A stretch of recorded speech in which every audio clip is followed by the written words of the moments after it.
नमस्कार बच्चों, YouTube channel शिक्षालय में आप सभी का स्वागत है। मेरा नाम है रेणु यादव।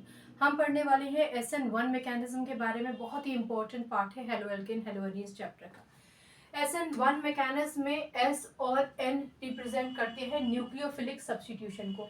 न्यूक्लियोफाइल आप जानते ही हैं, ऐसे कंपोनेंट्स जिनके पास नेगेटिव चार्ज होता है, यानी उनके पास इलेक्ट्रॉन्स ज़्यादा होते हैं, बहुतायत में होते हैं, वो न्यूक्लियोफाइल कहलाए जाते हैं। जैसे जितने भी आपके हैलोजन आयंस है वो सारे के सारे न्यूक्लियोफाइल ही है, सबके पास नेगेटिव चार्ज होता है। OH negative, CN negative etcetera, बहुत सारे एग्जांपल्स हैं। तो ये जितने भी आप आयनिक कंपोनेंट्स देख रहे हैं, इन सबके पास नेगेटिव चार्ज का मतलब है कि जितने इलेक्ट्रॉन इनके पास होने चाहिए थे उससे ज्यादा इनके पास इलेक्ट्रॉन है, ठीक है ना। तो ये न्यूक्लियोफाइल कहलाया जाएगा। सब्स्टिट्यूशन का क्या मतलब होता है? सब्स्टिट्यूशन का मतलब होता है कोई एक एलिमेंट या कोई भी एक आयन है उसको किसी दूसरे ने सब्स्टिट्यूट कर दिया, तो वो आपका सब्स्टिट्यूशन हो जाएगा। सब्स्टिट्यूशन रिएक्शन भी आपने 10th में पढ़ी थी। 1, यहाँ 1 का मतलब होता है यूनिमोलिकुलर, यानी अब जो हम मैकेनिज्म पढ़ने जा रहे हैं उस पूरी मैकेनिज्म का जो रेट होगा, किस तरीके से वो प्रोसीड करेगी, वो सिर्फ और सिर्फ एल्काइल हैलाइड पे डिपेंड करेगी, यानी RX, ठीक है ना। R रिप्रेजेंट करता है एल्काइल को और ये रिप्रेजेंट करता है, X रिप्रेजेंट करता है हैलाइड को, यानी जो रेट है will is directly proportional to RX, या फिर आप ऐसा भी लिखा देख सकते हैं कि KRX, ठीक है ना। तो एल्काइल हैलाइड पर ही डिपेंड करेगा, न्यूक्लियोफाइल पे ये रिएक्शन डिपेंडेंट नहीं है, ठीक है। चलिए इसको थोड़ा सा समझने की कोशिश करते हैं और फिर इसके ऑर्डर के भी बारे में बात करेंगे। मैं यहाँ लिख लेती हूँ, ठीक है ना, ये बहुत इंपॉर्टेंट है। चलिए पहले हम मूल चीज जो है वो जानते हैं।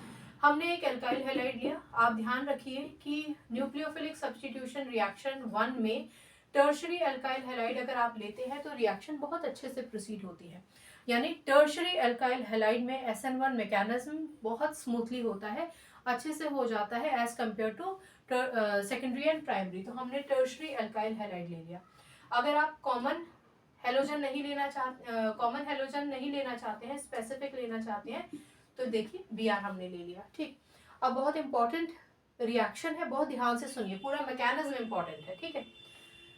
आप जानते हैं कि कार्बन अपने आप को स्टेबल करने के लिए चारों तरफ से घिर चुका है और यहाँ इसके पास है ब्रोमीन। ब्रोमीन का मतलब होता है हेलोजन, ठीक है ना। और हेलोजन जितने भी होते हैं, हमने यहाँ भी पढ़ा, वो सारे इलेक्ट्रोनेगेटिव होते हैं, यानी उनकी एक टेंडेंसी होती है कि जो शेयर्ड पेयर ऑफ इलेक्ट्रॉन है ना, उसको बीच में नहीं रखा रहने देते ये लोग, उसको क्या करते हैं, अपनी तरफ खींचने की कोशिश करते हैं। देखिए आप लोगों ने शुरुआत में 10th स्टैंडर्ड में 9th स्टैंडर्ड में पढ़ा था कि अगर कोई भी एलिमेंट अपना इलेक्ट्रॉन दे देता है तो उस पर पॉजिटिव चार्ज आता है, जो एलिमेंट इलेक्ट्रॉन लेता है उस पर नेगेटिव चार्ज आता है। मान लीजिए कि एक इलेक्ट्रॉन दिया तो 1 पॉजिटिव चार्ज, एक इलेक्ट्रॉन लिया तो 1 नेगेटिव चार्ज। जितने नंबर ऑफ इलेक्ट्रॉन्स वो देता है उतने चार्ज उस पर आते हैं, जितने नंबर ऑफ इलेक्ट्रॉन दूसरा एलिमेंट लेता है उस पर भी उतने ही नेगेटिव चार्जेस आते हैं। ये बात आप जानते हैं। यहाँ हम पूरी तरीके से नेगेटिव या पूरी तरीके से पॉजिटिव चार्ज नहीं दे सकते। ब्रोमीन के पास आएगा पार्शियल नेगेटिव चार्ज, कार्बन के पास आएगा पार्शियल पॉजिटिव चार्ज। कारण ये कि जो शेयर्ड पेयर ऑफ इलेक्ट्रॉन थे, जो कार्बन और ब्रोमीन के बीच में होने चाहिए थे, वो ब्रोमीन ने अपनी तरफ खींच लिए हैं, लेके भागने गया। अभी तक इस बॉन्ड का क्लीवेज नहीं हुआ है, ठीक है। इसलिए हम पूरी तरीके से नेगेटिव चार्ज ब्रोमीन को या पूरी तरीके से कार्बन को पॉजिटिव चार्ज नहीं दे सकते हैं, इसलिए पार्शियल और पार्शियल नेगेटिव और पॉजिटिव चार्जेस हैं। इतना क्लियर हो गया? चलिए अब अगर ये क्लियर हो गया, ये स्टेप नंबर 1 है, याद रखिए। स्टेप नंबर 1 थोड़ा स्लो होता है और रिवर्सिबल होता है, ठीक है। ये सब बातें हम अभी डिस्कस करेंगे, जो मूल बात है वो समझिए। क्योंकि आप पढ़ रहे हैं न्यूक्लियोफिलिक सब्स्टिट्यूशन मैकेनिज्म, तो ऑफ कोर्स ये जो न्यूक्लियोफाइल है, मैंने अभी आपको बताया ये भी एक न्यूक्लियोफाइल है, तो ये जो ब्रोमीन है ये एक न्यूक्लियोफाइल है और इसी को सब्स्टिट्यूट होना है। क्यों सब्स्टिट्यूट होना है? क्योंकि ये ब्रोमीन जो है ना वो अपने आप में एक वीक न्यूक्लियोफाइल है, इसके मुकाबले ये जो न्यूक्लियोफाइल्स हैं ये ज्यादा स्ट्रॉन्ग है। और भी एग्जाम्पल्स हैं, मैंने ये 2 ही लिखे हैं। तो अब आप ये मान के चलिए कि ये जो न्यूक्लियोफाइल है इसको सब्स्टिट्यूट होना है, यानी इसको तो हर हाल में यहाँ से जाना ही है। जाने के लिए बॉन्ड का टूटना जरूरी है। अब ये बॉन्ड कैसे टूटेगा, बस यहीं पे सारी कहानी है। आप एक लाइन पढ़ेंगे और इस लाइन में बच्चे अक्सर कंफ्यूज हो जाते हैं, that the energy required to cleave this bond, the energy that is obtained या फिर to cleave this bond is got through solvation of halide ion with proton of protic solvent। बस इस बात को समझो। अब प्रोटॉन ऑफ प्रोटिक सॉल्वेंट या फिर आप कहीं पर ये भी लिखा पढ़ सकते हैं पोलर प्रोटिक सॉल्वेंट, ठीक है। पोलर तो आप जानते ही हैं, जिसमें दो पॉजिटिव चार्ज हो, जैसे कि H पॉजिटिव हो गया, OH O2 नेगेटिव हो गया, तो ये मिलकर H2O बनाते हैं, तो ये पोलर हो गए। ये बात तो आपको समझ में आ गई। प्रोटिक का मतलब होता है जो आपको प्रोटॉन दे, जैसे कि H पॉजिटिव, ठीक है ना। H पॉजिटिव को आप प्रोटॉन के नाम से भी जानते हैं, पहले भी आपने जूनियर क्लास में पढ़ा है।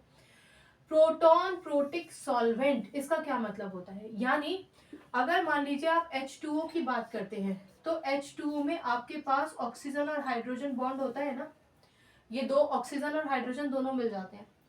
ऐसे ही अगर आप किसी भी अल्कोहल की बात करें, CH3OH की बात करें, तो आपके पास यहाँ पर भी CH3OH मिल गया ना आपको, OH बॉन्ड। यानी कि पोलर प्रोटिक सॉल्वेंट वो होते हैं जहां पर ऑक्सीजन और हाइड्रोजन होते हैं, उनके बीच में बॉन्डिंग होती है, ठीक है ना। इतनी बात समझ में आ गई। चलिए अब ये जान लीजिए कि सॉल्वेट का क्या मतलब होता है, सॉल्वेशन या फिर सॉल्वेट का क्या मतलब होता है। मैं बहुत सिंपल टर्म में आपको समझाऊं तो इस लाइन को एल्यूसिडेट करने के लिए, समझाने के लिए नहीं लिखा जाएगा, लेकिन ये लाइन आपको समझ में आ जाए इसलिए मैं आम भाषा में समझा रही हूँ। सॉल्वेट का मतलब होता है एक तरीके से घेर लेना, एक एग्रीगेट बना लेना, ठीक है। अब सिर्फ ध्यान से सुनो, यहाँ देखिए आपको सब समझ में आ जाएगा। टर्म्स तो समझ में आ ही गए हैं, आपको इस लाइन का मतलब अब समझना है, ठीक है। अब इस लाइन का क्या मतलब है वो समझिए। आप ये देख रहे हैं, तो इसमें आप ये चीज समझ गए हैं कि अगर इसकी जगह एक न्यूक्लियोफाइल आना है तो इसका हटना जरूरी है, और ये तब हटेगा जब ये बॉन्ड टूटेगा, ठीक है ना। अब बॉन्ड कैसे टूटेगा, तो हमने क्या किया इस रिएक्शन में, ये रिवर्सिबल का मतलब बाद में समझाऊंगी। हमने एक पोलर प्रोटिक सॉल्वेंट ले लिया, वो कोई भी हो सकता है, जैसे मान के चलिए H2O, आपने इसका स्ट्रक्चर पढ़ा ही था। H2O पर लोन पेयर होते हैं और ये हाइड्रोजन, ठीक है। अगर मान के चलिए कि इन लोन पेयर ऑफ इलेक्ट्रॉन को 1% भूल भी जाइए, तो आप ये तो जानते हैं इसमें पार्शियल पॉजिटिव चार्ज होता है, और ये होते हैं आपके पार्शियल पॉजिटिव, और ये होता है पार्शियल नेगेटिव चार्ज होता है, ये तो आप जानते हैं। लोन पेयर को 1% अगर आप भूल भी जाए तो पार्शियल नेगेटिव तो आपको याद ही रहेगा ना, वाटर की बात आप कर रहे हैं तो देखिए ये क्योंकि पार्शियल नेगेटिव चार्ज है, और एक चीज और, प्रोटॉन प्रोटिक सॉल्वेंट की ये खासियत होती है कि वो कैटायन और एनायन दोनों से ही जाके एसोसिएट कर सकता है।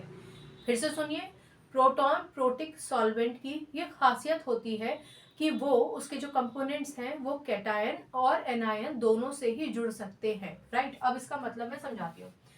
तो हमें इस बॉन्ड को तोड़ना है। इस बॉन्ड को तोड़ने के लिए मान के चलिए कि ये जो है आपका ये नेगेटिव पार्ट, ये नेगेटिव पार्ट देखेगा कि कार्बन पर तो पॉजिटिव है, ये तो पार्शियल पॉजिटिव है, ठीक है ना। तो ये ऑक्सीजन जाके मान के चलिए आप यहाँ आ गया, ये रहा पार्शियल नेगेटिव चार्ज, और हाइड्रोजन यहाँ आ गए। हर तरफ से ये मान के चलिए कि इसने कार्बन को घेर लिया, ठीक है ना। हर तरफ से इस ऑक्सीजन ने जो पार्शियल नेगेटिव था उसने कार्बन को घेर लिया। तो इस तरीके से इनके बीच में एक आयन इंटरेक्शन हो जाएगा, ठीक है ना, जिसको आप बोलते हैं आयन डाइपोल बॉन्ड बन जाएगा। आयन डाइपोल बॉन्ड का क्या मतलब होता है, इसका मतलब होता है कि जब कोई भी आयन किसी भी मॉलिक्यूल के साथ, या जब कोई भी आयन किसी भी मॉलिक्यूल के साथ या फिर एक ऐसे कंपोनेंट के साथ जिसपे पार्शियल पॉजिटिव या नेगेटिव चार्ज हो उसके साथ जुड़ जाता है, तो वो आयन डाइपोल इंटरेक्शन कहलाया जाता है। आप ये याद नहीं रखना चाहते तो बस इतना याद रख सकते हैं कि ऑक्सीजन जो नेगेटिव था वो कार्बन जो पॉजिटिव था उसको उसने घेर लिया हर तरफ से। अब इसने तो चलिए इसको घेर लिया। अब क्या होता है, दूसरी कहानी क्या है, दूसरी कहानी ये है भैया कि जो ऑक्सीजन था चलो वो तो पार्शियल नेगेटिव था, लेकिन हाइड्रोजन पे भी तो पार्शियल पॉजिटिव चार्जेस थे, ठीक है ना। तो ये हाइड्रोजन भी इस ब्रोमीन को हर तरफ से घेर सकते हैं, पार्शियल पॉजिटिव, ऑक्सीजन यहाँ दूर रहेगा क्योंकि ये नेगेटिव नेगेटिव दूर रहेंगे, यहाँ हाइड्रोजन करीब रहेगा, ठीक है ना, आप समझ पा रहे हैं, हाइड्रोजन करीब रहेगा ब्रोमीन के। तो अब अगर आप पिक्चर को पूरी तरीके से समझ पाए तो जो कार्बन था उसको पूरी तरीके से एक सॉल्वेट कर लिया है वाटर मॉलिक्यूल में, और ऑक्सीजन ने उसके साथ आयन डाइपोल अब इंट्रैक्शन बना लिया है। यहाँ पर ब्रोमीन को भी पूरी तरीके से घेर लिया गया है और हाइड्रोजन ने ब्रोमीन के साथ आयन डाइपोल इंट्रैक्शन बना लिया है, ठीक है ना। इससे होगा क्या, इससे ये होगा कि भले ही कार्बन का एक इलेक्ट्रॉन ब्रोमीन ने ले लिया था, उसके बावजूद भी क्योंकि इतना इलेक्ट्रॉन रिच ऑक्सीजन इसके पास आ गया है, तो ये जो कार्बन है, ये वाला जो कार्बन है, ये स्टेबलाइज हो जाएगा। क्लियर, ये स्टेबलाइज हो जाएगा। अब अगर आपकी कोई चीज किसी ने अपने पास रख ली है और वो ये प्रोबेबिलिटी है कि वो लेके जा सकता है, फिर अल्टीमेटली आपकी फैमिली के कुछ और लोग आ जाते हैं और कहते हैं तुमको किस बात की घबराहट है, हम तुम्हें दे रहे हैं जो तुम्हें चाहिए, तो आप फिर वो जो आपका खो रहा था उससे आप डरेंगे नहीं। क्लियर, अब यहाँ से असली कहानी शुरू होती है। तो क्या होता है कि अल्टीमेटली ये जो कार्बन था, अब ये कार्बन के जितने भी एल्काइल थे CH3 ग्रुप, ठीक है ना, वो सारे के सारे अलाइन हो जाएंगे और ये जो ब्रोमीन है इसके और इसके बीच का बॉन्ड टूट जाएगा, ब्रोमीन भैया हो जाएंगे अलग अपना नेगेटिव चार्ज लेके और उन इलेक्ट्रॉन्स को लेके जिसकी खींचतान मचा रखी थी इन्होंने। Clear, is that clear? अच्छा, अब एक पिक्चर में छोटा सा ट्विस्ट है, वो और समझ लीजिए। देखिए, हमारा काम तो ऑक्सीजन के कार्बन को घेरने से ही बन गया था, ठीक है, तो फिर ब्रोमीन को क्यों हमने सॉल्वेट किया? क्योंकि ये बात आप समझिए कि ब्रोमीन जो है ना वो भी तो एक न्यूक्लियोफाइल ही है, कार्बन से अलग तो हमने उसे कर दिया, अब ये कार्बन हो गया, ये कार्बन जो है ये कहलाया जाएगा कार्बोकैटायन। कैटायन क्यों? मैंने आपको बहुत पहले बताया था कि माइनस साइन कट गया तो वो कार्बोकैटायन, यानी जिसपे पॉजिटिव चार्ज हो जाए वो कैटायन होता है। कार्बो क्योंकि ये कार्बन है, कार्बन को रिप्रेजेंट करता है कार्बो, राइट, कार्बोकैटायन।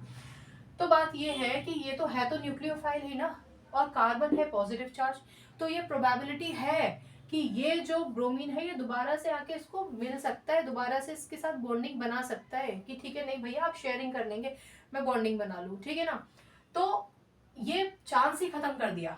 ये जो आपका पोलर प्रोटिक सॉल्वेंट था ना, इसने ये चांस ही खत्म कर दिया, इसने ब्रोमीन को घेर के रखा है, पूरी तरीके से घेर के रखा है, और अब क्लीवेज तो हो ही गया, बॉन्ड तो टूट ही गया, बस फिर क्या था, ये फायदा उठाया न्यूक्लियोफाइल ने, वो कोई भी न्यूक्लियोफाइल हो सकता है। अच्छा, एक और बात सुनिए, ये जो अब मैंने एरोज ऐसे लगाए थे ना, ये इसीलिए लगाए थे क्योंकि ये फर्स्ट स्टेप जो होता है वो रिवर्सिबल होता है, रिवर्सिबल, और याद रखो कि इतना सब तिकड़म लगाना पड़ रहा है तो इसलिए ये स्लो भी होता है, ठीक है ना, यही रेट डिटरमाइनिंग स्टेप भी होता है, इसी से पता चलता है कि किस रेट पे किस पेस पे हमारी जो पूरा मैकेनिज्म है वो चल रहा है, ठीक है।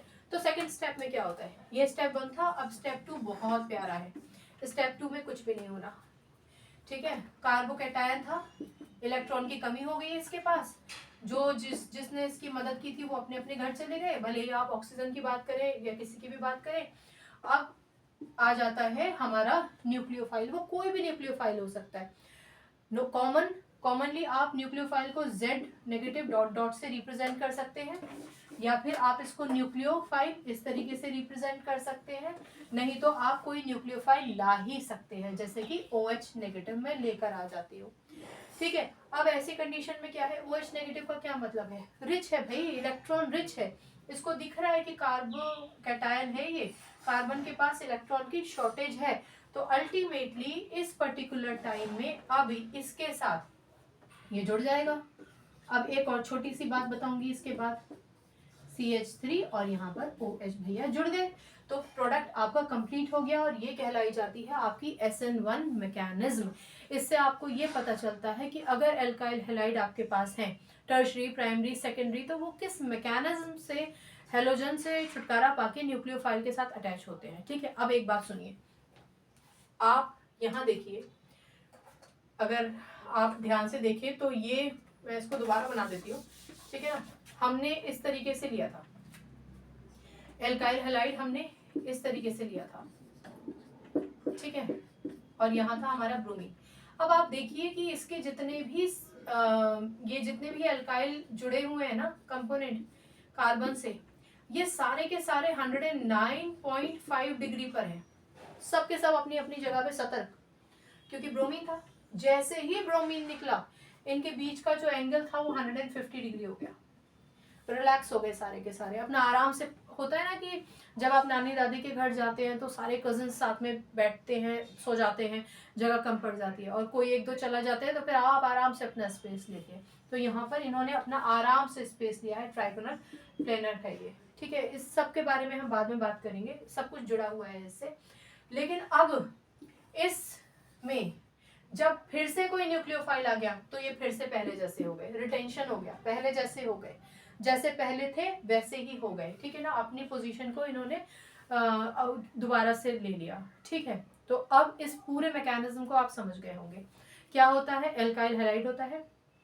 एल्काइल हैलाइड ही डिसाइड करता है, न्यूक्लियोफाइल का इसमें कोई रोल नहीं है। न्यूक्लियोफाइल तो सेकंड स्टेप में आया है और प्रोसीजर तो फर्स्ट स्टेप से शुरू हो गया था। तो क्योंकि यहाँ पर जो रेट डिटरमाइनिंग कंपोनेंट है वो है हमारा सबस्ट्रेट, ये है सबस्ट्रेट, ठीक है ना। सबस्ट्रेट यानी RX कोई भी हो सकता है, आप इसकी जगह कुछ भी ले सकते हैं ना, बशर्ते वो एल्काइल हैलाइड ही होना चाहिए। तो रेट डिटरमाइनिंग स्टेप ये है, और सबस्ट्रेट डिसाइड करता है कि रेट क्या रहेगा, ठीक है ना। तो rate of this particular mechanism is directly proportional to the substrate जो आप लेंगे। न्यूक्लियोफाइल का इसमें कोई रोल नहीं है। हाँ, न्यूक्लियोफाइल कमजोर होने की वजह से SN1 मैकेनिज्म होता है। अगर न्यूक्लियोफाइल स्ट्रांग रहेगा तो SN2 मैकेनिज्म होगा, वो हम SN2 डिस्कस करेंगे, तब हम बात करेंगे। एक और चीज आप इसमें देखिए कि ये जो है ना आपका कार्बन, ये sp3 हाइब्रिडाइज्ड है। कार्बन चार तरफ से घिरा है, sp3 हाइब्रिडाइज्ड है, और थर्ड डिग्री है। ये क्या है? Third degree. थर्ड डिग्री है ना, इधर भी अल्काइल, इधर भी अल्काइल, इधर भी अल्काइल, एक तरफ हैलाइड। इसलिए भी क्योंकि ये जो CH3 होते हैं वो इलेक्ट्रॉन डोनेटिंग ग्रुप होते हैं, तो इसकी वजह ये भी एक फैक्टर है जिसकी वजह से SN1 मैकेनिज्म होता है, इजीली हो जाता है।